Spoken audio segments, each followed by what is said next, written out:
بسم اللہ الرحمن الرحیم۔ السلام علیکم۔ یہ لو بلکیس، پتہ ہے نا کس اینگل سے ویڈیو بنانی ہے؟ خبردار اگر تم نے صحیح ویڈیو نہ بنائی تو۔ جیسے ہی ڈانس کرنے کی باری آئی، میں فوراً اپنا موبائل بلکیس کو تھما کر اویس کو تلاش کرنے لگی، جو حسب معمول ایک کونے میں گمسم بیٹھا تھا۔ کوئی بھی اسے دیکھتا تو اندازہ نہ لگا پاتا کہ یہ میرا ہونے والا شوہر ہے۔ میں کتنی چنچل سی تھی جبکہ وہ بالکل مجھ سے الگ۔ میں فوراً اس کے پاس گئی اور اسے بازو سے تھام کر اسٹیج پر لے آئی۔ نہیں رملہ، مجھے ڈانس نہیں کرنا، وہ پھر سے منع کرنے لگا۔ نہیں اویس، آج تو ہم دونوں مل کر ڈانس کر کے تباہی مچائیں گے۔ میں نے اس کے کان میں سرگوشی کی۔ میری ساری کزنز تالیاں بجا رہی تھیں اور ساتھ ساتھ ہوٹنگ بھی کر رہی تھی۔ اویس بھائی چلے نا، رملہ اتنا کہہ رہی ہے، 3-4 سٹیپس ہی کر لیں۔ بلکیس نے بھی ویڈیو آن کرتے ہوئے کہا۔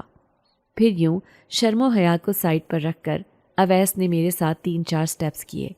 وہ بار بار مجھے پیار سے دیکھ رہا تھا، جبکہ مجھے ایسا لگ رہا تھا جیسے یہ لمحے میری زندگی کے حسین ترین لمحے ہوں۔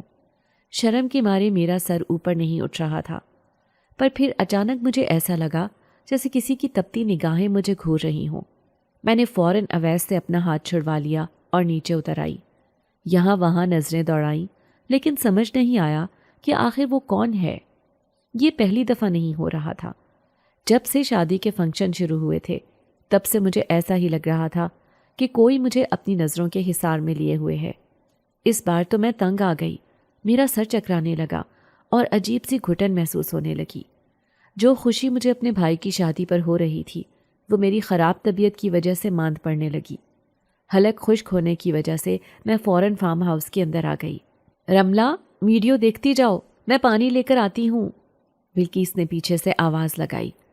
تم موبائل اپنے پاس ہی رکھو، میں پانی پی کر خود دیکھ لوں گی، میں نے جلدی سے کہا اور اندر کی طرف بھاگ گئی۔ کیٹرنگ کا کام ہو رہا تھا۔ ایک طرف جلدی سے میں نے پانی کا کہا، تب اگلے ہی پل مجھے ایسا محسوس ہوا جیسے کسی نے میری کلائی کو پکڑ لیا ہو۔ میری کلائی میں کافی درد ہو رہا تھا۔ پیچھے مڑ کر دیکھا تو کوئی نہیں تھا۔ میری کلائی ابھی بھی درد کر رہی تھی اور پھر کسی اندیکھے وجود نے مجھے گھسیٹنا شروع کر دیا۔ وہ مجھے گھسیٹتے ہوئے ٹیرس کی طرف لے کر جا رہا تھا۔ ڈر کے مارے میرا دل گویا بند ہو رہا تھا۔ کون ہو تم؟ میرے ساتھ یہ سب کیوں کر رہے ہو؟ آخر کون ہے یہاں؟ میں گھبراہٹ کے مارے چلائی۔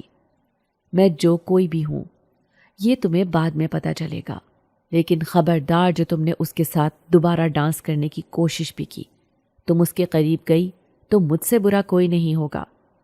میرے کانوں میں سرگوشی ہوئی جس نے میری ریڑھ کی ہڈی میں سنسنی سی دوڑا دی۔